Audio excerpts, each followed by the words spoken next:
നമസ്കാരം പ്രിയ പ്രേക്ഷകർക്ക് ടാക്ടിക്സിലേക്ക് സ്വാഗതം.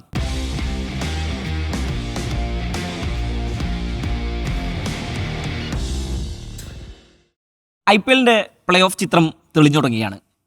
സാധാരണഗതിയിൽ IPL-ൽ 16 പോയിന്റ് 10 ടീമുകളായി ഉയർത്തിയതിനു ശേഷം 16 പോയിന്റ് ഒരു മാജിക് നമ്പറായിട്ടാണ് കണക്കാക്കപ്പെടുന്നത്. 16 പോയിന്റുകൾ നേടിയ ടീമുകൾ ഇതുവരെ പുറത്താകാറില്ല. അങ്ങനെ 4ാം സ്ഥാനത്തേക്കെങ്കിലും എത്തിയവർ പ്ലേ ഓഫ് പ്രവേശം ഉറപ്പിക്കാറാണ്. അങ്ങനെ നോക്കുന്ന സമയത്ത് ഗുജറാത്ത് ടൈറ്റൻസ് ആദ്യമായി 16 പോയിന്റ് പിന്നിടുന്നു. അവർ ടൂർണമെൻറ്റിലെ ഹോട്ട് ഫേവറിറ്റുകളിൽ ഒരു ടീമായ സൺറൈസേഴ്സ് ഹൈദരാബാദിനെ പരാജയപ്പെടുന്നു. ഇന്ന് നമ്മളോടൊപ്പം MSK ജസീം. MSKയുടെ കംബാക്ക് സംഭവിക്കുകയാണ്. കുറേ ദിവസമായി കമൻറ്റ് ബോക്സിൽ ഒരുപാട് ആളുകൾ MSK എവിടെ പോയി എന്ന് ചോദിക്കുന്നുണ്ട്. MSK തിരിച്ചെത്തുന്നു. MSK പഞ്ചാബിനെ പെരുവഴിയിലാക്കിയതിനു ശേഷം പോയതാണ്. ആ പഞ്ചാബിന് കപ്പെടുത്തു കൊടുത്തേക്ക് എന്ന് പറഞ്ഞു പോയ MSK തിരിച്ചു വരുന്ന സമയത്ത് പഞ്ചാബ് പെരുവഴിയിലാണ്. അല്ല, പഞ്ചാബ് അവർ ഫസ്റ്റ് ഹാഫ് നന്നായിട്ട് കളിച്ചു, സെക്കൻഡ് ഹാഫിൽ അവർ കുറച്ച് മോശമായി. പക്ഷെ പഞ്ചാബിന്റെ പെരുവയിലാക്കിയത് ഞാനല്ല, എന്റെ ടീം CSK ആണ്. സഞ്ജു സാംസൺ അതുകൊണ്ട് പഞ്ചാബിന്റെ പെരുവഴിയിലാക്കിയാണ്. അല്ല, പഞ്ചാബ് അവരുടെ കളിയിലെ പ്രശ്നങ്ങൾ കൊണ്ട് അവർ പെരുവയിലായി എന്നാണ് എനിക്ക് തോന്നുന്നത്. ഇന്നലത്തെ മത്സരത്തിലേക്ക് വരുമ്പോൾ തീർച്ചയായിട്ടും ഈ ഗുജറാത്ത് നമുക്ക് അത്ര ഇഷ്ടപ്പെട്ട ടീമൊന്നുമല്ല, അധികം ഫാൻസ് ഒന്നും ഇല്ലാത്തൊരു ടീമാണ്. പക്ഷേ ഏറ്റവും കൺസിസ്റ്റന്റ് ആയി കളിക്കുന്ന ടീമുകളിൽ ഒന്നാണ് അവർ ആദ്യ സീസണിൽ കപ്പടിച്ചത് നമ്മൾ കണ്ടിട്ടുണ്ട്. ഹാർദിക് പാണ്ഡ്യ ക്യാപ്റ്റനായ സമയത്ത് ആശിഷ് നെഹ്റ, ഹാർദിക് പാണ്ഡ്യ ആ ഒരു ബോണ്ട് നമ്മൾ കണ്ടിട്ടുണ്ട്. തൊട്ടടുത്ത സീസണിൽ അവർ റണ്ണേഴ്സ് അപ്പ് ആയിരുന്നു. അപ്പോൾ ആദ്യത്തെ 2 സീസണിലും മികച്ച പ്രകടനം കാഴ്ചവെച്ച ടീമാണ്. അതിനുശേഷം ഹാർദിക് മുംബൈയിലേക്ക് പോകുന്നു, മുംബൈയുടെ അധോഗതി അവിടെ തുടങ്ങുന്നു. മറുവശത്ത് ഇവിടെ നോക്കുമ്പോൾ അവർ യങ് ക്യാപ്റ്റൻ ആയിട്ട് ആ സമയത്ത് തന്നെ, അതായത് ഇന്ത്യൻ ടീം ഇദ്ദേഹത്തിൽ ശുഭ്മാൻ ഗില്ലിൽ വിശ്വാസം അർപ്പിക്കുന്നതിന് മുമ്പ് തന്നെ ഗുജറാത്ത് ശുഭ്മാൻ ഗില്ലിൽ വിശ്വാസം അർപ്പിച്ചുകൊണ്ട് അദ്ദേഹത്തെ ക്യാപ്റ്റനായി നിയമിക്കുന്നു. അതിനുശേഷമുള്ള കഴിഞ്ഞ സീസണിനേക്കാളും ഈ സീസണിലേക്ക് വരുമ്പോൾ അവരൊരു സെറ്റിൽഡ് ടീമായിട്ട് ഇങ്ങനെ നിൽക്കുകയാണ്. അതായത് നമുക്ക് ഇഷ്ടമൊന്നുമല്ലെങ്കിലും അവർ ഏറ്റവും നന്നായി പെർഫോം ചെയ്യുന്നു എന്നുള്ളതാണ് ഏറ്റവും പ്രധാനപ്പെട്ട കാര്യം. അവരുടെ എല്ലാ ഡിപ്പാർട്ട്മെന്റുകളും, ഒരു ഡിപ്പാർട്ട്മെന്റ് ഒന്ന് വീക്കാവുമ്പോൾ അടുത്ത ഡിപ്പാർട്ട്മെന്റ് ഏറ്റവും മികച്ച രീതിയിൽ കളിക്കുന്നു. ഇപ്പോൾ നമുക്കറിയാം, ഒരു അവധി, ഒരു സൺഡേ അല്ലെങ്കിൽ ഒരു അവധി ദിവസങ്ങളിൽ എങ്ങനെയാണ് ഒരു പത്രം ഇറങ്ങുന്നതെന്ന് നമുക്കറിയാം. അപ്പോൾ ശരിക്കും ഒരു പത്രം ഓഫീസ് പോലെയാണ്, അവധി ദിവസങ്ങളിൽ ഇറങ്ങുന്ന ഒരു പത്രം ഓഫീസ് പോലെയാണ് ഈ ഗുജറാത്തിൻ്റെ പെർഫോമൻസ്. ഒരു ഡിപ്പാർട്ട്മെൻറ്റ് ചിലപ്പോൾ ഈ അവധി ദിവസങ്ങളിൽ ഒരുപാട് പേർ ലീവായിരിക്കും, അല്ലെങ്കിൽ ഏതെങ്കിലും ഡിപ്പാർട്ട്മെൻ്റ് ഒന്ന് വീക്കായിരിക്കും. അതിനനുസരിച്ച് മറ്റു ഡിപ്പാർട്ട്മെൻറ്റുകൾ അതിനനുസരിച്ച് അത് മെയിൻറ്റെയിൻ ചെയ്യുന്ന, അല്ലെങ്കിൽ അതങ്ങ് ബിൽഡപ്പ് ചെയ്യുന്ന ഒരു സിറ്റുവേഷൻ നമ്മൾ കണ്ടിട്ടുണ്ട്. ഈ പത്രം ഓഫീസുകളിൽ ജോലി ചെയ്ത ആൾക്കാർക്ക് അറിയാം. അപ്പം അതേപോലെ ഗുജറാത്തിനെ സംബന്ധിച്ചിടത്തോളം അവരുടെ ടീം എന്ന് പറയുമ്പോൾ നമ്മളെപ്പോഴും ചർച്ച ചെയ്തിരുന്ന ഒരു കാര്യമാണ്, അവരുടെ ടോപ്പ് 3 ആണ് ഏറ്റവും മികച്ച ബാറ്റർമാർ, അതിനുശേഷം മധ്യനിര വീക്കാണ് എന്ന് പറഞ്ഞിട്ടുണ്ടായിരുന്നു. അതുമാത്രമല്ല, അവരുടെ ബോളേഴ്സിൻ്റെ പെർഫോമൻസ് ആദ്യഘട്ടത്തിൽ കുറച്ച് വീക്കായപ്പോൾ നമ്മൾ അതിനെയൊക്കെ വിമർശിച്ചിരുന്നു. പക്ഷേ കൃത്യമായിട്ടും അവരിപ്പം അവരുടെ ടോപ്പ് 3 കഴിഞ്ഞ മത്സരത്തിൽ ടോപ്പ് 3 വീക്കായിരുന്നു. പക്ഷേ അതിനനുസരിച്ച് അവരുടെ ബോളിംഗ് നിര കൃത്യമായിട്ടും അത് ഡെലിവർ ചെയ്തു. ഏറ്റവും പ്രധാനം എടുത്തു പറയാനുള്ളത് ജേസൺ ഹോൾഡറെ അവരെങ്ങനെ പിക്ക് ചെയ്തു, അവരെ എങ്ങനെ ഉൾപ്പെടുത്തുന്നു എന്നുള്ളതാണ്. ഈ ടീമിൽ അദ്ദേഹത്തെ ഉപയോഗിക്കുന്ന വിധം ഏറ്റവും പ്രധാനമാണ്. കാരണം നമുക്കറിയാം, ആദ്യ മത്സരങ്ങളിലൊക്കെ ഗ്ലെൻ ഫിലിപ്സ് ആയിരുന്നു ഇവരുടെ ടീമിലുണ്ടായിരുന്നു, ഒരു വിദേശ പ്ലെയർ ആയിട്ടുണ്ടായിരുന്നത് ഗ്ലെൻ ഫിലിപ്സ് ആയിരുന്നു. ഗ്ലെൻ ഫിലിപ്സിനെ മാറ്റി നിർത്തിക്കൊണ്ട് ഹോൾഡറെ ടീമിലേക്ക് ഉൾപ്പെടുത്തുകയും അതിനുശേഷം എല്ലാ മത്സരങ്ങളിലും അദ്ദേഹത്തെ കളിപ്പിക്കുകയും ചെയ്യുമ്പോൾ അദ്ദേഹം ഉണ്ടാക്കുന്ന ഇമ്പാക്റ്റ് വളരെ വലുതാണ്. ബാറ്റ് കൊണ്ട് മാത്രമല്ല, ബോൾ കൊണ്ട് നിർണായകമായ വിക്കറ്റുകൾ എടുത്തുകൊണ്ട് കഴിഞ്ഞ മത്സരത്തിലും അദ്ദേഹം ഏറ്റവും മനോഹരമായ 3 വിക്കറ്റുകൾ നേടി. അതായത് ഈ ചെറിയ സ്കോറായിരുന്നു, 160ക്കും 170ക്കും ഇടയ്ക്കുള്ള സ്കോറായിട്ടും ചെറിയ സ്കോറായിട്ടും IPL അത് പിടിച്ച് നിർത്തുക എന്ന് പറയുമ്പോൾ അവർ ബേസിക് ബോളിംഗ് മാത്രമാണ് ചെയ്തത്. ഒരു എന്താ പറയുക, എക്സെപ്ഷണൽ ബോളിംഗ് അല്ല ചെയ്തിരിക്കുന്നത്. ബാക്ക് ടു ബേസിക്സ് എന്ന രൂപത്തിൽ അവർ കൃത്യമായ ഏരിയകളിലാണ് പന്ത് എറിഞ്ഞിട്ടുള്ളത്. ജേസൺ ഹോൾഡറെ സംബന്ധിച്ചിടത്തോളം കാഗിസോ റബാഡയും മുഹമ്മദ് സിറാജിനെയും എടുത്തു പറയേണ്ടിയിരിക്കുന്നു. എങ്കിൽ കൂടിയും എനിക്ക് തോന്നുന്നത് കുറച്ചുകൂടി ഇമ്പാക്റ്റ് ഉണ്ടാക്കിയത് ഹോൾഡറുടെ ബോളിംഗ് ആണ്. ഹോൾഡറുടെ 3 വിക്കറ്റുകൾ ആ നിർണായകമായ വിക്കറ്റുകളായിരുന്നു. 6 അടി 7 ഇഞ്ചുകാരനാണ്. അപ്പോൾ അത്രയും ഉയരത്തിൽ നിന്ന് അദ്ദേഹം പന്ത് ഡെലിവർ ചെയ്യുമ്പോൾ അദ്ദേഹത്തിന് കുറച്ചുകൂടി ബോളിൽ ഗ്രിപ്പ് കിട്ടുന്നു. അത് മാത്രമല്ല, അദ്ദേഹത്തിന് കൃത്യമായ ഏരിയകളിൽ പന്ത് എറിയാൻ ഗുജറാത്തിലെ പല ബോളർമാരും അവരുടെ ഹൈറ്റിനെ യൂസ് ചെയ്തു. റബാഡയാണെങ്കിലും എല്ലാവരും ഹൈറ്റ് നന്നായി യൂസ് ചെയ്ത് പന്തെറിയുന്ന ആളുകൾ. ഇതില് ഇദ്ദേഹത്തെ നമ്മുടെ ജേസൺ ഹോൾഡർ നമുക്കറിയാം, അദ്ദേഹത്തിന്റെ നമ്മുടെ ഈ ഹെൻറിച്ച് ക്ലാസിനെയൊക്കെ ഔട്ടാക്കിയ പന്തുകൾ, അതിൽ പ്രത്യേകിച്ച് മാജിക്കോ കാര്യങ്ങളോ ഒന്നും ഉണ്ടായിരുന്നില്ല. അദ്ദേഹത്തിൻ്റെ ഹൈറ്റ് യൂസ് ചെയ്ത് പന്ത് കൃത്യമായ സ്ഥലത്ത് പിച്ച് ചെയ്യുന്നു, അതിനനുസരിച്ചുള്ള ബൗൺസ് കിട്ടുന്നു. പല വിക്കറ്റുകളും അങ്ങനെ ബൗൺസിലാണ് കിട്ടിയിരിക്കുന്നത്. ഏതാണ്ടൊരു വേസ്റ്റ് ഹൈയിലേക്ക് വരുന്ന പന്തുകൾ വരുന്ന സമയത്ത് അതിന് കൃത്യമായി ജഡ്ജ് ചെയ്യാൻ കഴിയാതെ വിക്കറ്റുകൾ വലിച്ചെറിയുന്നൊരവസ്ഥയായിരുന്നു ഒരു ഘട്ടത്തിൽ എതിർ ബാറ്റർമാർ കാഴ്ചവെച്ചത്. നമുക്കറിയാം, ഹോൾഡറിനെ പറ്റിയിട്ടുള്ള ഞാൻ അദ്ദേഹത്തിൻ്റെ ചരിത്രമൊക്കെ ഇങ്ങനെ പരിശോധിച്ചപ്പോൾ അദ്ദേഹം 2013 മുതലേ IPL ലുണ്ട്. ആദ്യം CSKയിലാണ് വന്നത്, അതിനുശേഷം രാജസ്ഥാൻ റോയൽസിലുണ്ടായിരുന്നു, മറ്റു പല ടീമുകളിലുണ്ടായിരുന്നു. പക്ഷേ പലപ്പോഴും അദ്ദേഹത്തെ കൃത്യമായിട്ട് യൂസ് ചെയ്തിരുന്നില്ല എന്നുള്ളതാണ് ഏറ്റവും പ്രധാനപ്പെട്ട കാര്യം. അതായത് ഈ 2013 മുതൽ 13 വർഷമായി IPL ലുള്ള ജേസൺ ഹോൾഡറിന്റെ ഏറ്റവും മനോഹരവും ഏറ്റവും അദ്ദേഹം ഇമ്പാക്ട്ഫുൾ ആയിട്ടുള്ളൊരു വർഷമായിട്ട് 2026 മാറുന്ന കാഴ്ചയാണ് നമ്മൾ കണ്ടുകൊണ്ടിരിക്കുന്നത്. ഏറ്റവും പ്രധാനപ്പെട്ട കാര്യം, കഴിഞ്ഞ 2025 എന്ന വർഷം T20 മത്സരങ്ങളിൽ നിന്നായി ലോകത്ത് ആകമാനമുള്ള T20 മത്സരങ്ങളിൽ നിന്നായി ഏറ്റവും കൂടുതൽ വിക്കറ്റ് എടുത്ത താരം ജേസൺ ഹോൾഡറാണ്. 97 വിക്കറ്റുകൾ, T20 വിക്കറ്റുകൾ അദ്ദേഹം കഴിഞ്ഞ സീസണിൽ മാത്രം എടുത്തിട്ടുണ്ട്. അപ്പം അങ്ങനെ ഒരു ബോളർ എന്ന രീതിയിൽ പലപ്പോഴും അദ്ദേഹത്തെ ഒരു ഓൾറൗണ്ടർ ആയിട്ടാണ് പരിഗണിക്കപ്പെടാറുള്ളത്. അദ്ദേഹം ഒരു ഓൾറൗണ്ടർ എന്ന രീതിയിൽ തന്നെയാണ് ഇത്ര കാലവും പരിഗണിക്കപ്പെട്ടിരുന്നത്. പക്ഷേ ഒരു ബോളർ എന്ന നിലയിൽ അദ്ദേഹം കാണിക്കുന്ന ഇമ്പാക്റ്റ് കൃത്യമായിട്ടും ഇപ്പോൾ ഗുജറാത്തിന് ലഭിച്ചുകൊണ്ടിരിക്കുന്നു എന്നുള്ളതാണ് ഏറ്റവും പ്രധാനപ്പെട്ട കാര്യം. അതുമാത്രമല്ല, ഗുജറാത്ത് എടുത്ത ഏറ്റവും മികച്ച തീരുമാനങ്ങളിൽ ഒന്ന് തന്നെയാണ് ഗ്ലെൻ ഫിലിപ്സിനെ മാറ്റി നിർത്തുക എന്നുള്ള ഒരു കാര്യം. കാരണം ഗ്ലെൻ ഫിലിപ്സ്, നമുക്കറിയാം, ഫീൽഡിങ്ങിൽ അദ്ദേഹത്തിൻ്റെ പറക്കും പ്രകടനങ്ങൾ നമ്മൾ കാണാറുണ്ട്, റീലുകളിൽ നിറഞ്ഞു നിൽക്കുന്ന പ്രകടനങ്ങൾ നമ്മൾ കാണാറുണ്ട്. എങ്കിൽ കൂടിയും ഇമ്പാക്ട്ഫുള്ളായി നോക്കുമ്പോൾ ഹോൾഡർ അവർ ടീമിൽ കൃത്യമായി പ്ലേസ് ചെയ്തു. അതിനുശേഷമാണ് ഈ വിജയങ്ങളൊക്കെ കൃത്യമായിട്ടും 4-5 വിജയങ്ങൾ തുടർച്ചയായി അവർ നേടിക്കഴിഞ്ഞു. ആ രീതിയിൽ നോക്കുമ്പോൾ അതൊരു വലിയൊരു എന്താ പറയുക, ഇമ്പാക്ട്ഫുൾ ആയിട്ടുള്ളൊരു തീരുമാനമാണ്.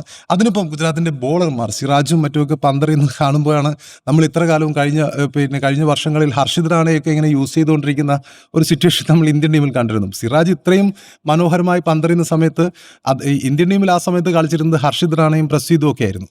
സിറാജ് ആ സമയത്ത് സയ്യിദ് മുഷ്താഖ് അലി ട്രോഫിയിൽ പന്തറിയുകയായിരുന്നു. അപ്പോൾ അദ്ദേഹത്തെ മാറ്റി നിർത്തിയത് എന്താണ് എന്നുള്ളതും ഇപ്പോൾ ഒരു ചോദ്യം വിശ്രമമാണ്. അപ്പുറം അദ്ദേഹം വേറെ കളിക്കുന്നുണ്ട്. പിന്നെ ഉള്ളത്, ഗുജറാത്തിനെ സംബന്ധിച്ചിടത്തോളം സായി സുദർശന്റെ ഫോം നിർണായകമാണ്. അദ്ദേഹം ഇപ്പോൾ എല്ലാ സീസണിലും 500-ലധികം റൺസ് നേടുന്നുണ്ട്. തീർച്ചയായും അദ്ദേഹം ഇന്ത്യൻ T20 ടീമിൽ സ്ഥാനം അർഹിക്കുന്ന ആളാണെന്ന് നമ്മൾ പറയുമെങ്കിലും അപ്പുറത്ത് 200 സ്ട്രൈക്ക് റേറ്റിൽ ബാറ്റ് ചെയ്യുന്ന ഒരുപാട് പേർ ഉണ്ട് എന്നുള്ളത് കൊണ്ട് മാത്രമാണ് അദ്ദേഹത്തിന് ഇന്ത്യൻ ടീമിൽ അവസരം ലഭിക്കാത്തത്. വളരെ കൺസിസ്റ്റൻ്റായി ബാറ്റ് ചെയ്യുന്ന ഒരു താരമാണ്. എല്ലാ സീസണിലും 500-ലധികം റൺസ് നേടുന്നു. ഗുജറാത്തിനെ സംബന്ധിച്ചിടത്തോളം ഇത് ടൂർണമെന്റ് അവർ 16 പോയിന്റായി, നേരത്തെ ഹാരിസ് പറഞ്ഞതുപോലെ ഒരു മാജിക്കൽ ഫിഗറാണ്. ഇനി അവർ ഈ ടൂർണമെന്റിൽ ആദ്യ 4 സ്ഥാനത്ത് ഈ നോക്കൌട്ടിൽ എത്താതിരിക്കുകയാണെങ്കിൽ വലിയ അത്ഭുതങ്ങൾ തന്നെ സംഭവിക്കേണ്ടിയിരിക്കുന്നു. പിന്നെയുള്ളത് എതിർ ടീമായിട്ടുള്ള സൺറൈസേഴ്സ് ഒരു ഘട്ടത്തിൽ നല്ല രീതിയിൽ തന്നെയായിരുന്നു പെർഫോം ചെയ്തിരുന്നത്. നല്ല ബോളിംഗ് പെർഫോമൻസ് ആയിരുന്നു. കൃത്യമായിട്ടും അവരുടെ മുൻനിരയൊക്കെ തകർത്തിരുന്നു. പക്ഷെ അവരുടെ ചില ഘട്ടങ്ങളിൽ അവരങ്ങ് തകർന്നടിയുന്ന സിറ്റുവേഷൻ നമ്മൾ പലപ്പോഴും കണ്ടിട്ടുണ്ട്. ഒരാൾ പോവുകയാണ്, ആദ്യത്തെ ടോപ്പ് 3 പോവുകയാണെങ്കിൽ അവർ മൊത്തം തകർന്നടിയുന്ന, ക്ലാസ്സിനും കൂടി പോവുകയാണെങ്കിൽ തകർന്നടിയുന്ന ഒരു കാഴ്ച നമ്മൾ ഇതിന് മുമ്പത്തെ സീസണിൽ നമ്മൾ കണ്ടിട്ടുണ്ട്. അതേ കാര്യങ്ങൾ ആവർത്തിക്കുന്നു എന്ന് പറയുമ്പോൾ സൺറൈസേഴ്സ് ഹൈദരാബാദ് കൃത്യമായും അവിടെ ഒരു ഗൃഹപാഠം ചെയ്യേണ്ടത് അത്യാവശ്യമാണ്. ജസീം, എങ്ങനെ വിലയിരുത്തുന്നു ഗുജറാത്തിൻ്റെ വിജയത്തെ? അവർ തുടക്കം മുതൽ തന്നെ അങ്ങനെ പ്ലേ ഓഫിൽ കടക്കുമെന്ന പ്രതീക്ഷയിൽ വന്ന ടീമൊന്നും ആയിരുന്നില്ല. ഇൻകൺസിസ്റ്റൻറ്റ് പ്രകടനങ്ങൾ അവരിൽ നമ്മൾ കുറേ കണ്ടിട്ടുണ്ടായിരുന്നു. പക്ഷേ അവസാന ഘട്ടത്തിലേക്ക് വരുന്ന സമയത്ത് പല ടീമുകളെയും പോലെ അവർ കൺസിസ്റ്റൻ്റായ പ്രകടനങ്ങൾ നടത്തുന്നു എന്ന് മാത്രമല്ല, അവർ ടോപ്പ് സ്പോട്ടിൽ 1-ാം സ്ഥാനത്ത് ആദ്യമായി കയറുന്നു എന്നുള്ളതാണ്. തീർച്ചയായിട്ടും ഈ മത്സരത്തിനെ കുറിച്ച് പറയുമ്പോഴേക്കും ഇപ്പോൾ ഗുജറാത്ത് തുടർച്ചയായിട്ട് 5 മത്സരങ്ങളും നോക്കി, ആ 5 മത്സരം വിജയിച്ചിരിക്കുകയാണ്. ഈ IPL തുടർച്ചയായിട്ട് 5 മത്സരം ജയിച്ച ടേബിൾ കാണാവുന്ന നമുക്ക് ശരിക്കും ഇവർ മാത്രമായിരിക്കും, ഗുജറാത്തിന് മാത്രമായിരിക്കും. നേരത്തെ ഹാരിസ് പറഞ്ഞ പോലെ തന്നെ നമ്മളൊരിക്കലും അങ്ങനെ ഒരു പ്രതീക്ഷയൊന്നും ഗുജറാത്തിനെ വെച്ച് പുലർത്തിയിട്ടൊന്നും ഉണ്ടായിരുന്നില്ല. പഞ്ചാബൊക്കെ അതിഗംഭീരമായിട്ട് പോകുന്ന ഒരു സാഹചര്യം ഉണ്ടാകുമ്പോൾ, ബംഗളൂരു നല്ല രീതിയിൽ മുന്നോട്ട് പോകുന്ന ഒരു സാഹചര്യം ഉണ്ടാകുമ്പോൾ, ഇങ്ങനെ പോകുന്ന ഒരുപാട് ടീമുകൾ വരുന്നതിനിടയിൽ ഗുജറാത്തൊക്കെ എന്ന് പറയുന്നത് കുറച്ച് താഴെയായിരുന്നു. നമുക്ക് കരുതിയതും അങ്ങനെ തന്നെയായിരുന്നു, നേരത്തെ പറഞ്ഞ പോലെ.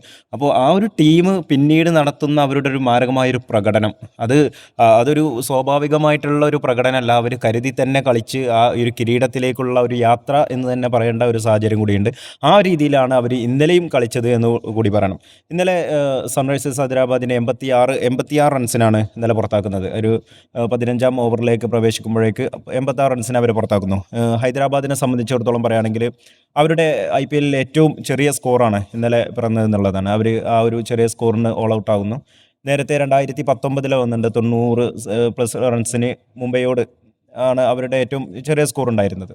അപ്പോൾ അത് വീണ്ടും അവരൊരു ഒരു നാണക്കേടിൻ്റെ റെക്കോർഡ് ഇന്നലെ അവർക്ക് അത് പിറന്നു എന്നുള്ളത് വളരെ സങ്കടകരമായ കാര്യമാണ്. പ്രത്യേകിച്ച് അവർക്ക് ഇന്നലെ ആര് ജയിച്ചാലും ഒന്നാം സ്ഥാനത്തേക്ക് എത്തുന്ന ഒരു സാഹചര്യം കൂടി ഉണ്ടായിരുന്നു. ഇന്നലെ ആരാണെങ്കിലും 16 പോയിന്റ് വീതം നേടുന്ന ഒരു സാഹചര്യത്തിലേക്ക് പോകുന്നു.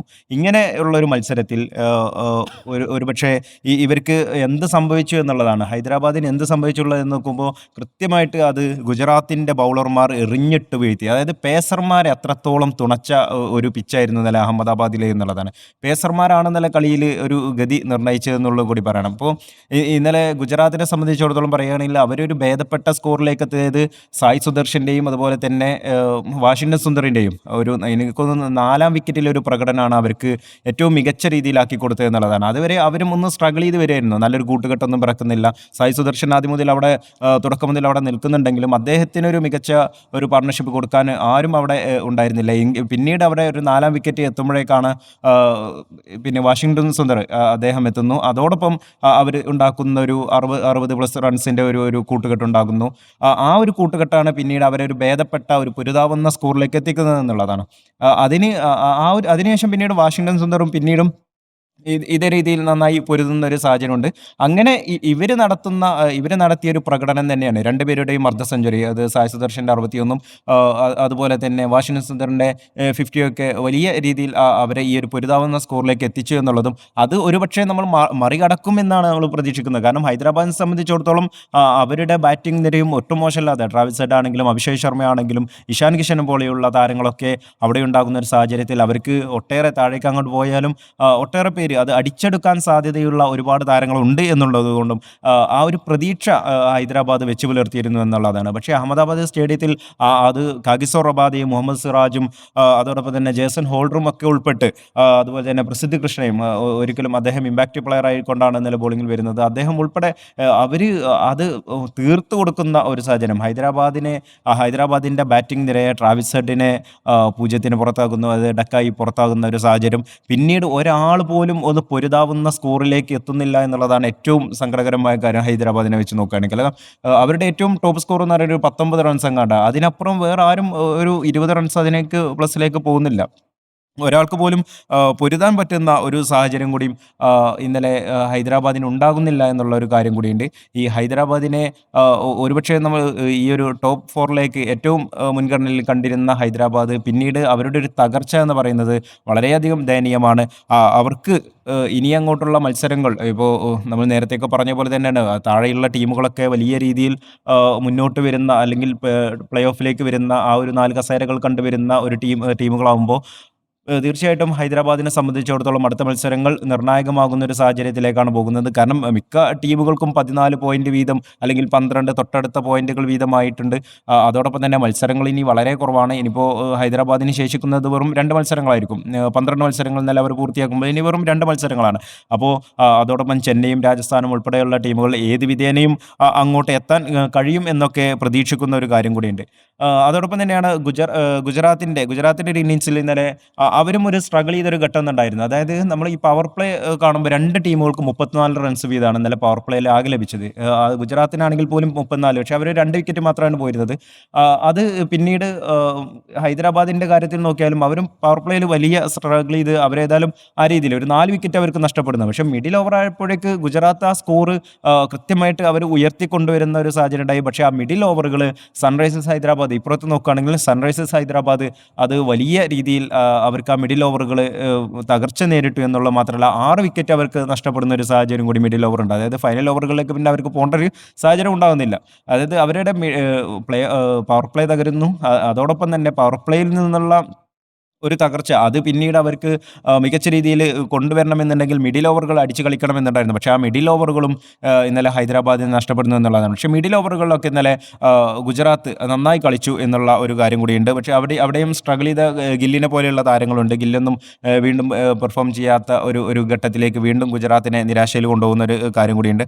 അപ്പോൾ ഇത്തരത്തിലുള്ള ഒരു അവസ്ഥയിലാണ് സായ് സുദർശൻ്റെയും അതുപോലെ തന്നെ വാഷിംഗ്ടൺ സുന്ദറിൻ്റെയും പ്രകടനം എന്ന് പറയുന്നത്. അത് തീർച്ചയായിട്ടും ഗുജറാത്തിനെ സംബന്ധിച്ചിടത്തോളം സംബന്ധിച്ചിടത്തോളം വലിയ രീതിയിൽ ഒരു പെർഫോം ചെയ്യാൻ, ഇപ്പോൾ നേരത്തെ MSK പറഞ്ഞ പോലെ തന്നെയാണ് ഈ അവർക്ക് ഒരു ഡിപ്പാർട്ട്മെൻ്റ് ഇല്ലെങ്കിൽ മറ്റൊരു ഒരു താരങ്ങൾ കളിച്ചില്ലെങ്കിൽ മറ്റൊരു താരങ്ങൾ നന്നായി കളിക്കുന്നു, അല്ലെങ്കിൽ ഒരു ഡിപ്പാർട്ട്മെൻറ്റ് മോശമായാൽ മറ്റൊരു ഡിപ്പാർട്ട്മെൻറ്റ് അതിനകത്ത് അവസരത്തിനകത്ത് ഉയരുന്ന ഒരു സാഹചര്യമുണ്ട്. അപ്പോൾ ഈ രീതിയിൽ ഗുജറാത്തിൻ്റെ ഒരു പെർഫോമൻസ് അത് അവർ ബാലൻസ് ചെയ്ത് കീപ്പ് ചെയ്ത് കൊണ്ടുപോകുന്നു എന്നുള്ളത് കൊണ്ട് തന്നെയാണ് അവർ ഈ തുടർച്ചയായിട്ടുള്ള മത്സരങ്ങൾ വിജയിക്കുന്നു, പ്ലേ ഓഫിലേക്ക് ഉറപ്പിക്കുന്നു, ഒന്നാം സ്ഥാനത്തേക്ക് എത്തുന്നു. ഇങ്ങനെ ഈ ഒരു മത്സരം എങ്ങനെയായിരുന്നു നമ്മൾ കരുതിയെന്ന് ഈ ക്രിക്കറ്റ് പ്രേമികളെ സംബന്ധിച്ചിടത്തോളം ഒരുപക്ഷെ താഴേക്ക് പോയിരുന്ന ഒരു ടീം വീണ്ടും അവർ കയറി വരുന്നു, അവർ പ്ലേ ഓഫിലേക്ക് ആദ്യം എത്തുന്ന ടീമുകളിലേക്ക് ഒന്നായി മാറുന്നു, ഈ രീതിയിലേക്ക് പോകുന്നു എന്നുള്ളത് ഗുജറാത്തിനെ സംബന്ധിച്ചിടത്തോളം പ്രധാനപ്പെട്ട കാര്യം തന്നെയാണ്. നമുക്ക് പിന്നെ ഈ ടൂർണമെൻറ്റിൽ പിന്നെ വെൽ ബാലൻസ്ഡ് ആയ ടീമുകൾ പിന്നെ എപ്പോഴും ഒരു ഘട്ടത്തിൽ അവർ പരാജയപ്പെട്ടു പോയാൽ പോലും അവർ തിരിച്ചു വരുന്നു എന്നതിൻ്റെ ഏറ്റവും വലിയ തെളിവായിരിക്കും ചിലപ്പോൾ ഗുജറാത്ത് ടൈറ്റൻസ് എന്ന് പറഞ്ഞാൽ. എൻ്റെ ഇപ്പം നമ്മൾ വിലയിരുത്തിയ പല വിലയിരുത്തലുകളിലും RCBയും ഗുജറാത്തും ബോളിംഗ് ഡിപ്പാർട്ട്മെൻറ്റും ബാറ്റിംഗ് ഡിപ്പാർട്ട്മെൻറ്റും ഒരുപോലെ സന്തുലിതമായൊരു ടീമാണ്. ഇപ്പോൾ RCBയിലേക്ക് വരാൻ സമയത്ത് പിന്നെ കുറേ ന്യൂ ബോൾ മാജിക്കുകൾ നടത്താൻ കഴിയുന്ന ഒരുപടി ബോളർമാർ അവരുടെ കയ്യിലുണ്ട്. അപ്പോൾ കഴിഞ്ഞ 5 മത്സരങ്ങളിൽ തുടർച്ചയായി ഗുജറാത്ത് ടൈറ്റൻസ് വിജയിച്ചു എന്ന് പറഞ്ഞാൽ അതിൻ്റെ ഒപ്പം മറ്റൊരു കണക്കൂടെ നമ്മൾ എടുത്ത് നോക്കണം. കഴിഞ്ഞ 5 മത്സരങ്ങളിലും പവർ പ്ലേയിൽ റബാഡയും സിറാജും 3 ഓവർ വീതം എറിഞ്ഞിട്ടുണ്ട് എന്നാണ്. അതായത് അവരുടെ വിജയങ്ങളിലൊക്കെ ഈ ന്യൂ ബോൾ ബ്രില്യൻസ് ഭയങ്കരമായ നിർണായക ഘടകമാവുന്നുണ്ട്. ഇപ്പം ഇന്നലത്തെ മത്സരത്തിൽ ഒന്നാമത്തെ ഭുവനേശ്വർ ഹേസൽവുഡാണ്. അപ്പോൾ ഇന്നലത്തെ മത്സരത്തിൽ സിറാജ് ഓവർ തുടങ്ങുന്നത് ഏത് സിറാജാണ്? IPLലെ ചെണ്ട എന്നൊരു കാലത്ത് നമ്മൾ വിളിക്കുകയും നിരന്തരം അടി വാങ്ങുന്നു എന്ന് പരാതിയൊക്കെ പറഞ്ഞിരുന്ന ഒരു ബോളർ, അദ്ദേഹം ഒരു വൈറ്റ് ബോൾ പിന്നെ റെഡ് ബോൾ ക്രിക്കറ്റിൽ കളിക്കുന്നത് പോലെ ടെസ്റ്റ് ജേഴ്സി അണിഞ്ഞതുപോലെ ഒന്നാമത്തെ ഓവർ മെയ്ഡ് ഇൻ പ്ലസ് ഹെഡിന്റെ വിക്കറ്റാണെന്ന് ആലോചിക്കണം. ആരൻ ട്രാവിസ് അതെ, അതായത് മുമ്പൊരു ബോർഡർ ഗവാസ്കർ ട്രോഫിയിലാണ് തോന്നുന്നു ഇതുപോലെ നന്നായി കളിച്ചുകൊണ്ടിരുന്ന ട്രാവിസ് ഹെഡിനെ പുറത്താക്കിയതിനു ശേഷം ഒരു അഗ്രഷനൊക്കെ ഇട്ട് പോകുന്ന സിറാജിനെ നമ്മൾ സിറാജി ചെണ്ട എന്നുള്ള പ്രയോഗം ബാക്ക് ടു കുറെ കാലം മുമ്പേ അതങ്ങ് മാറ്റിയിട്ടുണ്ട്. അത് ശരിയാണ്. അപ്പൊ കഴിഞ്ഞ T20 ലോകകപ്പിൽ ഹർഷിദ്, അതായത് അതാണ് MSK പറഞ്ഞത് വളരെ കറക്റ്റാണ് എന്ന് പറഞ്ഞാൽ ഹർഷിദ് റാണയ്ക്ക് പകരം നിങ്ങൾ T20 ടീമിലേക്ക് കൊണ്ടുവരേണ്ട ആളാണോ സിറാജ്? അദ്ദേഹം ഒന്നാം ഓപ്ഷനായി പരിഗണിക്കപ്പെടേണ്ട മനുഷ്യനല്ലേ എന്നൊരു ചോദ്യം ഉണ്ടല്ലോ. ഹർഷിദ് റാണയെ കുറിച്ച് നമ്മളെപ്പോഴും പറയാറുള്ളൂ അദ്ദേഹം GG കോട്ടയാണ്, പിന്നെ സെലക്ടർമാരുടെ കണ്ണിലൂടെയാണ്. അദ്ദേഹം എവിടെ അണ്ടർ പെർഫോം ചെയ്താലും അദ്ദേഹം ടീമിലുണ്ടാകും എന്നത് അദ്ദേഹം അനുഭവിക്കുന്ന പ്രിവിലേജ് ആയിരിക്കും ചിലപ്പോൾ. സിറാജിന് വിശ്രമം കൊടുക്കുന്നു പറയുന്ന സമയത്തൊക്കെ ഡൊമസ്റ്റിക് ക്രിക്കറ്റിൽ പോയിട്ട് അദ്ദേഹം ചത്ത് പണിയെടുക്കുന്നത് നമ്മൾ കണ്ടിട്ടുണ്ട്. അദ്ദേഹം എന്ത് വിശ്രമമാണ് എടുക്കുന്നത്? അദ്ദേഹം ഹൈദരാബാദിലൊന്നും അല്ല അദ്ദേഹത്തിന് നമ്മൾ സാധാരണ കാണാറുള്ളത് എന്നാണ്. സോ പിന്നെ സിറാജ് റബാഡ ബ്രില്യൻസ് ശരിക്ക് ഗുജറാത്തിൻ്റെ പിന്നെ വിജയങ്ങളിൽ വളരെ നിർണായകമായിട്ടുണ്ട് എന്നുള്ളതാണ്. ഇപ്പോൾ ഇന്നലത്തെ മത്സരത്തിലേക്ക് നോക്കിക്കഴിഞ്ഞാൽ നേരത്തെ പറഞ്ഞതുപോലെ തന്നെ പവർ പ്ലേയിൽ 2 ടീമുകളും ലോ സ്കോറിംഗ് ആണ് എന്ന് പറഞ്ഞാൽ ബോൾ പെർ റൺസ് പോലും അല്ല, 34 റൺസാണ്. അപ്പോഴും 2 റൺസ് അവിടെ കുറവാണ്. പക്ഷേ പിന്നെ സായ് സുദർശൻ്റെ ഒരു കൺസിസ്റ്റൻസി യഥാർത്ഥത്തിൽ ഗുജറാത്തിന് വല്ലാതെ ഈ ടൂർണമെൻറ്റിൽ ഇപ്പോൾ 6ാമത്തെ 50ആണ് അദ്ദേഹം അടിക്കുന്നത്. അദ്ദേഹം ഇടക്കാലത്ത് ഇന്ത്യൻ ടെസ്റ്റ് ടീമിലേക്കൊക്കെ യോഗ്യത നേടിയിട്ടുണ്ട്. ഇപ്പോൾ വെസ്റ്റ് ഇൻഡീസിനെതിരായ പരമ്പരയിൽ അദ്ദേഹത്തിന് ടീമിൽ ഇടമുണ്ടായിരുന്നു.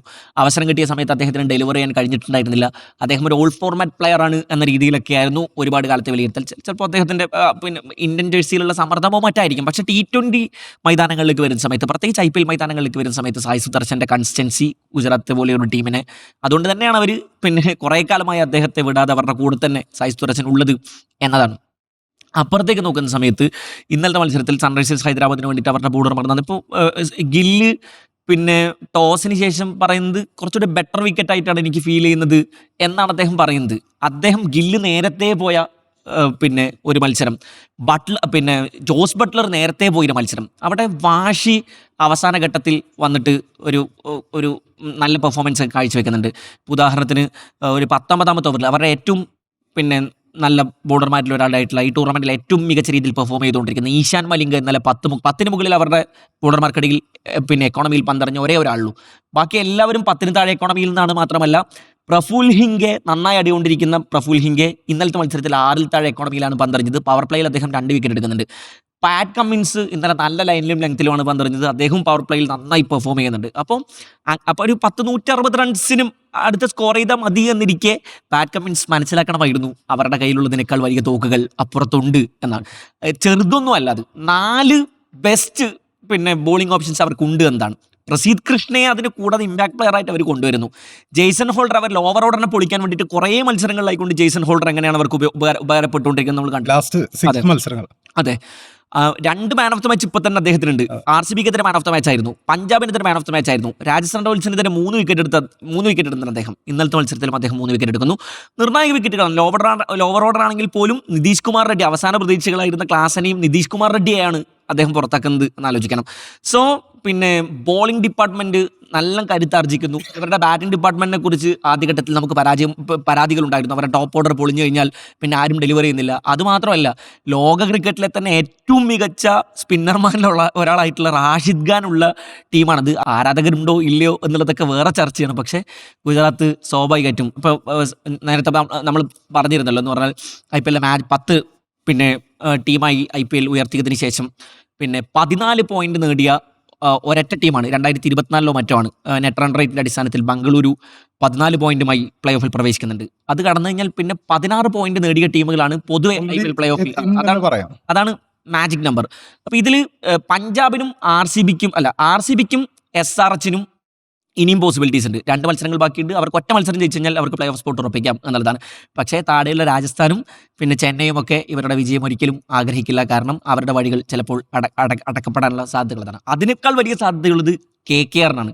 KKR ഇനി അവശേഷിക്കുന്ന 4 മത്സരങ്ങളും ജയിച്ചാൽ അവർക്ക് പ്ലേ ഓഫ് ഉറപ്പാണ് എന്നുള്ളതാണ്. 4 മത്സരങ്ങളും ജയിച്ചു കഴിഞ്ഞാൽ അവർക്ക് 17 പോയിന്റ് ആവും.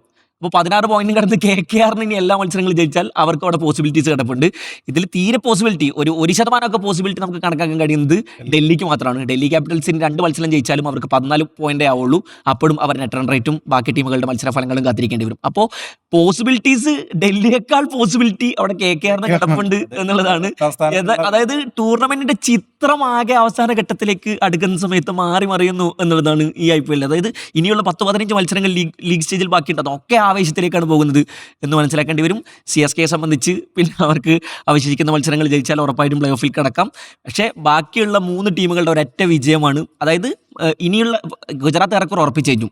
പിന്നെ RCBയും അതുപോലെ തന്നെ സൺറൈസേഴ്സും ഓരോ മത്സരങ്ങൾ വീതം ജയിച്ചാൽ അവരും ഉറപ്പിച്ചു. അപ്പോൾ 3 സ്പോട്ട് ഏറെക്കുറെ ഉറപ്പായി. പഞ്ചാബാണ് കുറച്ചുകൂടെ അപകടത്തിലായിരിക്കുന്നത്. സോ പിന്നെ ടൈറ്റ് ആവാൻ IPL, കുറച്ചുകൂടെ ആവേശത്തിലേക്ക് പോകാൻ IPL അവസാന ഘട്ടത്തിലേക്ക്. തുടക്കത്തിൽ നിന്ന് പല മത്സരങ്ങളും പല ആവേശത്തിൽ നമ്മൾ കണ്ടിട്ടില്ലെങ്കിൽ പോലും അവസാന ഘട്ടത്തിലേക്ക് കിടക്കുന്ന സമയത്ത് കുറച്ചുകൂടി ഭയങ്കര ആവേശം. 8 ടീമുകൾ പോരാടിക്കൊണ്ടിരിക്കുന്നു.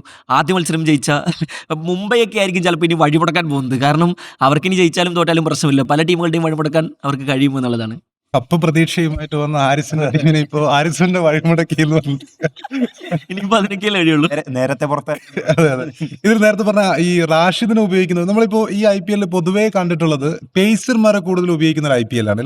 എല്ലാ ടീമുകളും പേസർമാരിലാണ് കൂടുതൽ വിശ്വാസം അർപ്പിക്കുന്നത്. പലപ്പോഴും സ്പിന്നേഴ്സ്, ഇപ്പം കഴിഞ്ഞ മത്സരത്തിൽ തന്നെ പഞ്ചാബ് ഒരു ഓവർ പോലും യശ്വന്ത് ചാഹലിന് കൊടുത്തിരുന്നില്ല. അത് ആ മത്സരത്തിൽ 2 ടീമുകളും ഒരു സ്പിന്നർമാർക്ക് കൊടുത്തില്ല. അവിടെ അക്സർ പട്ടേൽ ഉള്ള ടീമാണ് ഡൽഹി. ആ അക്സർ പട്ടേൽ പോലും 4 ഓവർ ഒരു ഓവർ പോലും ചെയ്തിട്ടില്ല.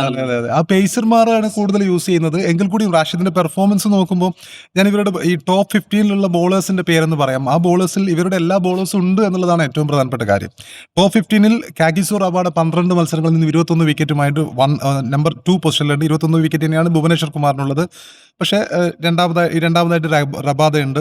പിന്നെ അത് കഴിഞ്ഞിട്ട് റാഷിദ് ഖാനാണ് ഇവരുടെ ലിസ്റ്റിലുള്ളത്. റാഷിദ് ഖാൻ അദ്ദേഹത്തിന് കുറഞ്ഞ ഓവറുകളെ കിട്ടിയിട്ടുള്ളൂ. കഴിഞ്ഞ മത്സരത്തിൽ 1 ഓവറാണ് കിട്ടിയിരിക്കുന്നത്. അതിന് മുമ്പത്തെ മത്സരത്തിൽ 1 ഓവർ മാത്രം കൊടുത്ത് 21 റൺസ് വിട്ടുകൊടുത്തൊരു സിറ്റുവേഷൻ ഉണ്ടായിരുന്നു. എങ്കിൽ കൂടിയും റാഷിദ് ഖാൻ 12 മത്സരങ്ങളിൽ നിന്നും 16 വിക്കറ്റുകൾ നേടിയിട്ടുണ്ട്.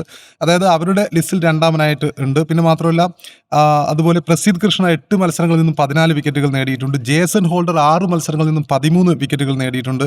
മുഹമ്മദ് സിറാജ് 12 മത്സരങ്ങളിൽ നിന്നും 13 വിക്കറ്റ് നേടിയിട്ടുണ്ട്. അതായത് ടോപ്പ് 15 ഇവരുടെ എല്ലാ ബോളേഴ്സും ഉണ്ട് എന്നുള്ളതാണ് അവരുടെ ഏറ്റവും വലിയ അനുഗ്രഹം. അപ്പോൾ അവർ കൃത്യമായിട്ട് തന്നെ ഈ സ്പിന്നേഴ്സിനെ യൂസ് ചെയ്യുമ്പോഴും റാഷിദ് ഖാൻ ഒരു ഭാഗത്ത് നിന്ന് പെർഫോം ചെയ്യുന്നുണ്ട്, വിക്കറ്റുകൾ നേടുന്നുണ്ട്. നമ്മൾ പലപ്പോഴും മറ്റ് ഇതിൽ അദ്ദേഹത്തെ കാണാതെ പോകുന്നതാണ്. പിന്നെയുള്ള നോക്കുമ്പോൾ അത് തീർച്ചയായിട്ടും ഗുജറാത്തിനൊരു അപ്പർ എഡ്ജ് നൽകുന്നുണ്ട്. നേരത്തെ പറഞ്ഞു ജേസൺ ഹോൾഡറിനെ കുറിച്ച് പറയുമ്പോൾ ഒരു കാര്യം വിട്ടുപോയി. കാരണം അദ്ദേഹം പിന്നെ ഗ്യാരി സോബേഴ്സിന് ശേഷം ടെസ്റ്റിൽ പിന്നെ 100 വിക്കറ്റും 2000 റൺസും നേടുന്ന കളിക്കാരനാണ്. ഗ്യാരി സോബേഴ്സ് എന്ന ഇതിഹാസത്തിന് ശേഷം വെസ്റ്റ് ഇൻഡീസിന്റെ താരമാണ്. അപ്പം അത്രയും വെസ്റ്റ് ഇൻഡീസിന്റെ 2015 ലോകകപ്പിലൊക്കെ പിന്നെ നയിച്ച ക്യാപ്റ്റനാണ്. അപ്പോൾ ഒരു ക്യാപ്റ്റൻസി സ്കില്ല് കൂടി ഇപ്പം ശുഭ്മാൻ ഗിൽ എന്ന ക്യാപ്റ്റനൊപ്പം തന്നെ അവരുടെ ടീമിൽ ഈ ഇംഗ്ലണ്ടിനെ നയിച്ച ബട്ട്ലറെ പോലത്തെ ഒരു കളിക്കാരനുണ്ട്. അതുപോലെ നമ്മൾ മുംബൈയെ കുറിച്ച് പറയാറുണ്ട്, മുംബൈയിൽ ഒരുപാട് ക്യാപ്റ്റന്മാരുണ്ട് എന്ന് പറയാറുണ്ട്. ഒരുപാട് ക്യാപ്റ്റന്മാർ ഉള്ളത് കൊണ്ട് തന്നെ അവർക്ക് പടലം അടപടലം അങ്ങനെ നിൽക്കുന്ന ഒരു ഘട്ടമാണ്. പക്ഷേ ഗുജറാത്തിനെ സംബന്ധിച്ചിടത്തോളം ഒരുപാട് ക്യാപ്റ്റന്മാർ ഉള്ളത് അവർക്ക് അനുഗ്രഹമായി വരുന്നൊരു കാഴ്ച ആണ് എന്നാണ് എനിക്ക് തോന്നുന്നത്. കാരണം ഗുജറാത്തിന് പിന്നെ ജോസ് ബട്ട്ലറുടെ സാന്നിധ്യം ഉണ്ട്, സേവനം ഉണ്ടാവായിരിക്കും, അദ്ദേഹത്തിന്റെ ടിപ്സ് ഒരുപക്ഷെ ഉപകാരപ്പെട്ടേക്കാം. അതുപോലെ ജേസൺ ഹോൾഡറിന്റെ സാന്നിധ്യം ഉപകാരപ്പെട്ടേക്കാം. അപ്പോൾ ഗുജറാത്ത് 16 പോയിന്റിലേക്ക് എത്തി എന്ന് പറയുമ്പോൾ തീർച്ചയായിട്ടും അവരുടെ ഒരു വരവ് ഗംഭീര വരവായിരുന്നു. വലിയ ഹൈപ്പൊന്നും ഇല്ലാത്ത ടീമാണ്, വലിയ സമ്മർദ്ദങ്ങളൊന്നും ഇല്ലാത്തൊരു ടീമാണ്. അവർ പിന്നെ ഒരു സൈഡിൽ കൂടെയാണ് അവർ വന്നിരിക്കുന്നത്. അവരുടെ വിജയങ്ങൾ പോലും നമ്മൾ പലപ്പോഴും നേരിടുന്ന വിമർശനങ്ങളിൽ ഒന്ന്, നിങ്ങൾക്കെന്താ ഗുജറാത്തിൻ്റെ മത്സരങ്ങളൊന്നും നിങ്ങൾ കാണുന്നില്ലേ, ചർച്ച ചെയ്യാറില്ലേ, മുംബൈ മാത്രമാണോ അല്ലെങ്കിൽ ചെന്നൈ മാത്രമാണോ RCB മാത്രമാണോ ടീമുകളെന്നൊക്കെ പലരും കമൻറ്റുകളായിട്ട് പറയാറുണ്ട്. വിലയിരുത്താൻ നിർബന്ധിതരാവുകയാണ്. ശുഭ്മാൻ ഗിൽ നമ്മൾ പിന്നെ പിന്നെ മറ്റൊരു കാര്യം കഴിഞ്ഞ മത്സരമൊക്കെ കണ്ടപ്പോൾ ഉള്ളത്, ഫീൽഡിങ്ങിൽ എല്ലാ ടീമുകളും ഏതാണ്ട് ഒരേ നിലവാരമാണ്, കൃത്യമായിട്ട് ഒരേ നിലവാരമാണ്. അതായത് ചില പന്തുകളൊക്കെ ബൗണ്ടറി പോകുന്നത് നോക്കി നിൽക്കുകയാണ്. എത്ര ക്യാച്ചാണ് കഴിഞ്ഞ ദിവസം തന്നെ നിതീഷ് പിന്നെ തുടക്കത്തിൽ ഈ ശുഭ്മാൻ ഗിൽ പിന്നെ ഫസ്റ്റത്തിനൊരു കോട്ടൺ ബോൾ ഓപ്ഷൻ കൊടുത്തിരുന്നു നിതീഷ് കുമാറിന്. അത് അദ്ദേഹം വളരെ കൂളായിട്ട് വിടുകയാണ്. പിന്നെ ഒന്ന് ബൗണ്ടറി ഒന്ന് കുനിഞ്ഞെടുക്കാൻ പോലും പിന്നെ ഫീൽഡർമാർക്ക് താല്പര്യമില്ല. അല്ലെങ്കിൽ എനിക്കൊന്ന് പരിക്കിനെ പേടിച്ചുകൊണ്ടാണോ എല്ലാവരും ഫീൽഡ് ചെയ്യുന്നത് എന്നുള്ള ഒരു സംശയം. ഈ പഞ്ചാബിന്റെ വീഴ്ചകളിൽ ഏറ്റവും പ്രധാനപ്പെട്ട ഘടകങ്ങളിലൊന്നും അവരുടെ ഫീൽഡിലും അവരുടെ ശശാങ്ക് സിംഗ് ഏതാണ്ട് 6 ക്യാച്ചുകളാണ് ഡ്രോപ്പ് ചെയ്തത്. പറയുന്നേ ഇതല്ലോ കളിക്കേഷൻ അതന്നെ പറഞ്ഞു. അറ്റ് സെയിം ടൈം CSKക്ക് വേണ്ടി ശിവൻ ദൂബെ അപ്പുറത്ത് കൃത്യമായി ക്യാച്ച് എടുക്കും. ഇപ്പൊ ശിവൻ ദൂബെ പിന്നെ T20 ലോകകപ്പ് ഫൈനലിൽ നിന്ന് തുടങ്ങിയാണ് അദ്ദേഹം. ഫൈനലിൽ അദ്ദേഹം അവരുടെ ഏറ്റവും അപകടകാരികളായ പിന്നെ ന്യൂസിലാൻഡ് ഓപ്പണർമാരിൽ ഒരാളുടെ ക്യാച്ച് വിട്ടിട്ടാണ് ശിവൻ ദൂബെ. എന്നിട്ടും സ്കൈ അടുത്ത് പോയിട്ട് അദ്ദേഹത്തെ ആശ്വസിപ്പിക്കുന്നൊക്കെ ഉണ്ട്. അന്ന് നമ്മൾ പിന്നെയും കോൺഫിഡൻസിലായിരുന്നു. പക്ഷെ IPLലൊക്കെ പ്ലേ ഓഫ് പ്രവേശനം, ക്യാച്ചസ് വിൻ മാച്ചസ് എന്നാണല്ലോ, പ്ലേ ഓഫ് പ്രവേശത്തിന് അടുത്ത മത്സരങ്ങളൊക്കെ ജയം വേണമെന്നിരിക്കെ നിർണായക ക്യാച്ചുകൾ നഷ്ടപ്പെടുത്തി കളഞ്ഞാൽ ടീമിന്റെ പ്ലേ ഓഫ് പ്രവേശത്തിന് പോലും അത് തടസ്സമാകും എന്ന് പഞ്ചാബിനെ ബാധിച്ചിരിക്കുന്നത് അത് തന്നെയാണ്. കാരണം ഒരു മത്സരത്തിൽ ശശാങ്ക് 3 ക്യാച്ച് ഡ്രോപ്പ് ചെയ്യുന്ന കാഴ്ച നമ്മൾ റിക്കി പോണ്ടിങ് ഭയങ്കരമായിട്ട് പിന്നെ ഹീറ്റ് ആവുന്നൊക്കെ നമ്മൾ അന്ന് കണ്ടിട്ടുണ്ട്. പക്ഷെ അന്ന് കളി ജയിച്ചുകൊണ്ട് അദ്ദേഹം രക്ഷപ്പെട്ടു. അതെ, പഞ്ചാബ് 265 റൺസ് ചേസ് ചെയ്ത മത്സരത്തിൽ 12 റൺസുള്ള സമയത്താണ് KL രാഹുലിനെ ശശാങ്ക് വിട്ട് കളഞ്ഞത്, ഒരു ഈസി ക്യാച്ച്. അതിനുശേഷം അദ്ദേഹം 140 റൺസ് എടുക്കുന്ന കാഴ്ചയൊക്കെ നമ്മൾ കണ്ടു. അപ്പം ക്യാച്ചസ് കഴിഞ്ഞ മത്സരത്തിലും ഇതേപോലെ എത്ര ക്യാച്ചുകളാണ് ഡ്രോപ്പ് ചെയ്യുന്നത്, എത്ര ഫീൽഡിംഗ് മിസ്റ്റേക്കുകളാണ് വരുന്നത്. ആളുകളൊക്കെ ഈ പ്ലേയേഴ്സൊക്കെ പിന്നെ പരിക്ക് പേടിച്ചുകൊണ്ട് അല്ലെങ്കിൽ പരിക്കില്ലാതെ ഈ IPL അവസാനിപ്പിക്കാം എന്നുള്ള ഒരു ലൈനിലാണെന്ന് തോന്നുന്നു. ഫീൽഡിങ്ങിലെ പിന്നെ മിന്നും താരമായ പിന്നെ പരിക്ക് ഭയപ്പെട്ടിട്ടാണെങ്കിൽ അവർക്ക് ഓടിയൊന്നും എടുക്കണ്ട, കയ്യിലേക്ക് ഒരു നേച്ച് പിടിച്ചാൽ മതിയല്ലോ. സിറ്റേഴ്സൊക്കെയാണ് ഡ്രോപ്പ് ചെയ്യുന്നത്. അത് തീർച്ചയായിട്ടും ഒന്നുമില്ല. അത് അങ്ങനെയുള്ള ബെസ്റ്റ് ക്യാച്ചുകൾ ഒരുപാട് പിറന്നിട്ടുണ്ട് ഈ IPLൽ, ഇല്ലാന്ന് പറയുന്നില്ല. പക്ഷെ മൊത്തത്തിൽ നോക്കുമ്പോൾ എല്ലാ ടീമിന്റെയും ഫീൽഡിംഗ് നിലവാരം വളരെ താഴേക്ക് നിൽക്കുന്നൊരവസ്ഥയാണ്. ഇനി ഇന്നത്തെ മത്സരത്തിലേക്ക് വരുന്ന സമയത്ത് പിന്നെ ഇരു ടീമുകൾക്കും RCB വേഴ്സസ് KKR ആണ്. ഇരു ടീമുകൾക്കും നിർണായകമായ മത്സരമാണ്. RCBക്ക് ഒരൊറ്റ ജയം മതി പ്ലേ ഓഫിലേക്ക് പ്രവേശിക്കാം. KKRനെ സംബന്ധിച്ച് അവർക്ക് ഇനി എല്ലാ മത്സരങ്ങളും ജയിക്കണം. അവരാണെങ്കിൽ പിന്നെ നല്ല മികച്ചൊരു റൺ അവസാന ഘട്ടത്തിൽ നടത്തിക്കൊണ്ടിരിക്കുന്ന ഒരു സമയമാണ്. അവർക്ക് ഇനിയും പ്ലേ ഓഫ് പ്രതീക്ഷകൾ ബാക്കിയുണ്ട്, സാധ്യതകൾ ബാക്കിയുണ്ട്. എങ്ങനെ വിലയിരുത്തുന്നു, ആർക്കൊപ്പം നിൽക്കുന്നു? തീർച്ചയായും ഇപ്രാവശ്യം ഞാൻ KKRനൊപ്പം നിൽക്കുന്നു. കാരണം KKR അവർ അവസാന മത്സരങ്ങളൊക്കെ ജയിച്ചുകൊണ്ട്, അപ്പോൾ തുടക്കത്തിൽ നമുക്ക് ഈ ഗുജറാത്തിനെ സംബന്ധിച്ചിടത്തോളം ഗുജറാത്ത് ആദ്യ മത്സരങ്ങളൊക്കെ തോറ്റു, അല്ലെങ്കിൽ SRH ആദ്യ മത്സരങ്ങളൊക്കെ തോറ്റൊരു സിറ്റുവേഷൻ ഉണ്ടായിരുന്നു. പക്ഷേ അവർ ഈ ടൂർണമെന്റിലേക്ക് കംബാക്ക് നടത്തിയിട്ടുണ്ട്. അതായത് നമ്മുടെ ചെന്നൈക്ക് അപകടമാണ്. ചെന്നൈക്ക് അപകടമാണ്. KKR ഇങ്ങനെ കയറി വന്നു കഴിഞ്ഞാൽ ഏറെക്കുറെ ആദ്യത്തെ 3 സ്പോട്ടിലേക്ക് നമ്മൾ RCBയും സൺറൈസേഴ്സിനെയും ഗുജറാത്തിനെയും വെച്ച് കഴിഞ്ഞാൽ പിന്നെ ഒരൊറ്റ സ്പോട്ടാണ് അവിടെ ബാക്കി. ചെന്നൈ പ്ലേ ഓഫിൽ എത്തിയതിനു ശേഷം കൊൽക്കത്തയെ ഓർത്തില്ല നിൽക്കുന്നു.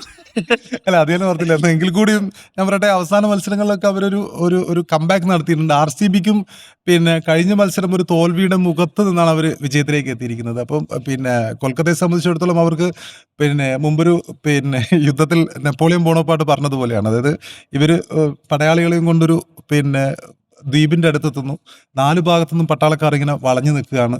അപ്പം ഈ ബഡൻ, അതായത് ഇദ്ദേഹത്തിൻ്റെ സേനാനായകൻ വന്നിട്ട് നെപ്പോളിയനോട് പറയാണ്, നമ്മൾ പിന്നെ പെട്ടുകഴിഞ്ഞു, നമ്മൾ തോൽവിയുടെ അടുത്താണ്, നമ്മൾ ഏത് സമയം തീരും, കാരണം 4 ഭാഗത്തുനിന്ന് നമുക്ക് പട്ടാളക്കാർ നമ്മളെ വളഞ്ഞിരിക്കുകയാണെന്ന് പറയുമ്പോൾ നെപ്പോളിയൻ പറയുന്നത്, നല്ലത്, അങ്ങനെയെങ്കിൽ നമുക്ക് എല്ലാ ഭാഗത്തേക്കും വെടിവെക്കാമല്ലോ എന്നുള്ള, അതായത് തോൽവിയല്ല, നമുക്ക് എല്ലാ ഭാഗത്തേക്കും വെടിവെക്കാമല്ലോ എന്നുള്ളൊരു ഓപ്ഷൻ അവിടെ എവിടെ വെടിവെച്ചാലും ശത്രുക്കൾ എവിടെയെങ്കിലും വീണുകൊള്ളും എന്നുള്ളൊരു ഓപ്ഷനാണ് നെപ്പോളിയൻ എന്ന് ആ ഒരു പരാജയ മുഖത്തൊന്നും കാണുന്നത്. അതേപോലെ അജിങ്ക്യ രഹാനക്ക് ഇനിയിപ്പം ആരിസ് നേരത്തെ പറഞ്ഞപ്പോഴാണ് എല്ലാ മത്സരങ്ങളും ജയിക്കുകയാണെങ്കിൽ അവിടെ ഒരു ഓപ്ഷൻ ഉണ്ട്, പിന്നെ പ്ലേ ഓഫിലേക്ക് എത്താമെന്നുള്ളൊരു ഓപ്ഷൻ ഉണ്ട്.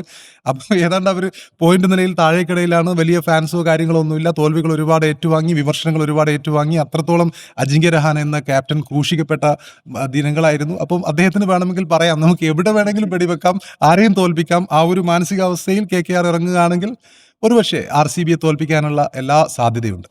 സിനിമ റെഫറൻസുകളൊന്നും ഇല്ലെങ്കിലും 2 മെറ്റഫേഴ്സാണ് MSKയിൽ വന്നിട്ടുള്ളത്. ഒന്ന് അടച്ചുപൂട്ടിയ പത്രം ഓഫീസും, 2 നെപ്പോളിയൻ കോൺഫർട്ടും. ജസ്റ്റിം എന്താണ് ഞാൻ MSK എന്താ ഈ ചെന്നൈ തോൽക്കാൻ വേണ്ടിയിട്ടാണ് MSK പറയുന്നത്. അത് തിരിച്ചു വന്നപ്പോ MSK പക്ഷെ ഇത് തിരിച്ചു വരുന്ന സമയത്താണ് പ്രശ്നം വരാൻ. MSK ഇല്ലാത്ത സമയത്തൊക്കെ CSK ജയിക്കലുണ്ട്. MSK തിരിച്ചു വരുന്ന സമയത്തായിരിക്കും ചിലപ്പോൾ CSK അപ്പോൾ ഇന്നത്തെ മത്സരത്തിലേക്ക് വരുമ്പോഴേ 8ാം സ്ഥാനത്താണ് നിലവിൽ കൊൽക്കത്ത കിടക്കുന്നത്. അത് അവർക്ക് കഴിഞ്ഞത് 10 മത്സരങ്ങൾ മാത്രമാണ്, ബാക്കിയുള്ളവർക്കെല്ലാം 11 മത്സരങ്ങൾ പൂർത്തിയായിട്ടുണ്ട്. പലർക്കും 12 അവരുണ്ട്. അപ്പോൾ ഇവർക്ക് ഇനിയിപ്പോൾ ഈ ഒരു പോയിന്റുകൾ ഇനിയുള്ള ബാക്കിയുള്ള 4 മത്സരങ്ങളും ജയിച്ചാൽ, ഇപ്പോൾ തുടർച്ചയായിട്ടുള്ള 4 മത്സരങ്ങൾ ജയിച്ചാണ് കൊൽക്കത്ത ആ ടേബിളിൽ 8ാം സ്ഥാനത്ത് നിൽക്കുന്നത്. ഇനിയുള്ള 4 മത്സരങ്ങൾ ജയിച്ചാൽ അവർക്ക് 17 പോയിന്റായി. അപ്പോൾ തീർച്ചയായിട്ടും അവർക്കൊരു പ്ലേ ഓഫ് സാധ്യതയാണ്. പക്ഷേ ചെന്നൈയുടെ ഒരു ഫാൻ എന്നുള്ള നിലയിൽ നമുക്കൊരിക്കലും കൊൽക്കത്ത ജയിക്കണം എന്ന് ആഗ്രഹിക്കാൻ പറ്റാത്തൊരു സാഹചര്യമാണ്. തീർച്ചയായിട്ടും ഇന്ന് RCB ജയിക്കാനാണ് ഞാൻ കാണുന്ന സാധ്യത കൂടുതൽ. അത് ചെന്നൈയെ സംബന്ധിച്ചോളം സേഫാണ് എന്നുള്ളൊരു കാര്യം കൂടിയുണ്ട്. ഞാൻ RCBക്കൊപ്പം നിൽക്കുകയാണ്. കാരണം RCB പിന്നെ കുറച്ചുകൂടി വെൽ ബാലൻസ്ഡ് ആയ ടീമായിട്ടാണ് പിന്നെ മൊത്തത്തിൽ എൻ്റെ എടുത്തത്. പക്ഷേ അവരുടെ കുറേയധികം ഫോം ഔട്ടുകൾ അവിടെ പ്രശ്നമായി നിൽക്കുന്നു. രജത് പട്ടീദാറൊക്കെ തുടക്ക കാലഘട്ടത്തിൽ നല്ല ഫോമിലായിരുന്നെങ്കിലും അവസാന ഘട്ടത്തിൽ അദ്ദേഹം വിരാട് കോഹ്ലി മോശം ഫോമിലാണ്. വിരാട് കോഹ്ലി കഴിഞ്ഞ 2 മത്സരത്തിലും ഡക്കായി പോകുന്നു. പക്ഷെ അവിടെ എന്താണെന്ന് വെച്ച് കഴിഞ്ഞാൽ അവരുടെ ടോപ്പ് ഓർഡറോ ബാറ്റർമാർ ആരൊക്കെ പൊളിഞ്ഞാലും അവർക്കൊരു മാച്ച് വിന്നർ എല്ലാ മത്സരത്തിലും ഉണ്ട് എന്നുള്ളതാണ് RCBയെ സംബന്ധിച്ചത്. അപ്പോൾ പണ്ടൊക്കെ RCBയെ കുറിച്ച് നമ്മൾ പറയുമ്പോൾ കുറേ സൂപ്പർ താരങ്ങളെ കുത്തി നിറച്ചിരുന്ന ടീമാണത്.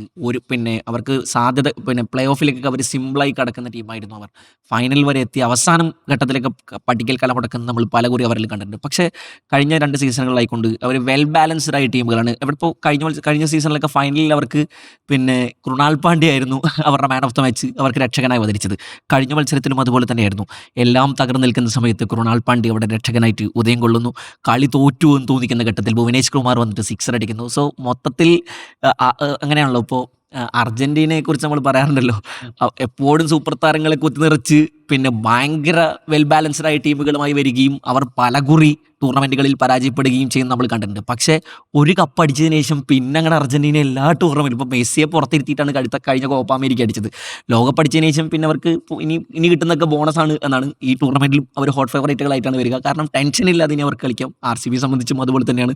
അവർക്ക് ഒരൊറ്റ മത്സരം മതി പ്ലേ ഓഫിലേക്ക് കടക്കാൻ, ഒരൊറ്റ ജയം മതി പ്ലേ ഓഫിലേക്ക് കടക്കാൻ. സോ ഞാൻ RCBക്കൊപ്പം നിൽക്കുന്നു. ഞാൻ എന്തായാലും ചെന്നൈയുടെ വിജയസാധ്യതകളെക്കുറിച്ചോ അതിനെക്കുറിച്ചൊന്നും അല്ല ആലോചിക്കുന്നത്. പക്ഷേ ഈ മത്സരത്തിൽ ഞാൻ RCBക്കൊപ്പം നിൽക്കുന്നു. നിങ്ങളുടെ പ്രതീക്ഷകൾ എങ്കിൽ കൂടി അവിടെ അജിങ്ക്യ, നെപ്പോളിയൻ, രഹാനയുണ്ട്. വെടിയുതിർക്കാൻ എല്ലായിടത്തേക്കും വെടിയുതിർക്കാൻ ആദ്യം ചെന്നൈ രഹാൻ പറയുന്നു, പിന്നീട് അജിങ്ക്യ നെപ്പോളിയൻ രഹാനയാകുന്നു. ഇങ്ങനെ പ്രഡിക്ഷൻ ഇങ്ങനത്തെ പ്രഡിക്ഷന് ശേഷമായിരിക്കും പിന്നെ KKR എന്ന ഒരു ഘട്ടത്തിലേക്ക് ഇങ്ങനെ അദ്ദേഹം KKR ഇങ്ങനെ തിരിച്ചു വന്ന ഒരു ഘട്ടത്തിലാണ് MSKയുടെ പ്രഡിക്ഷൻ വന്നതിന് ശേഷം KKR എന്ത് സംഭവിക്കും എന്ന് നമുക്ക് കാത്തിരുന്ന് കാണാം. നമ്മൾ വീണ്ടും നാളെ ഇരിക്കണം. അപ്പോൾ ടാക്ടിക്സ് അവസാനിക്കുകയാണ്. മറ്റൊരു ദിവസം വീണ്ടും ഇരിക്കാം. നന്ദി.